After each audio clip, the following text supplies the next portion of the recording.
The UK has received 3 more AH-64E Apache attack helicopters, as a programme to deliver 50 remanufactured airframes to British Army service nears completion.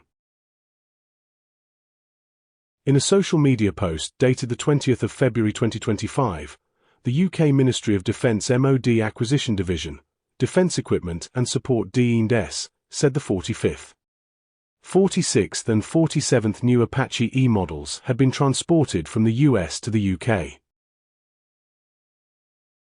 The 50 AH-64E helicopters will be delivered to the British Army by US Defence and Aerospace company Boeing.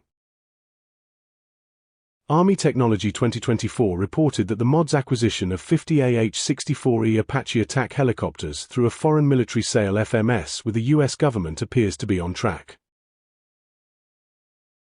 Initial operational capability was announced in May 2023, with full operational capability scheduled for early 2026, according to D&S.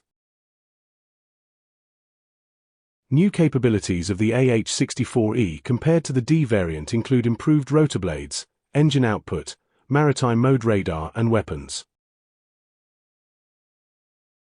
Although more advanced than the D model, the acquisition of the AH-64E will result in a reduction in fleet size, from 66 to 50 airframes.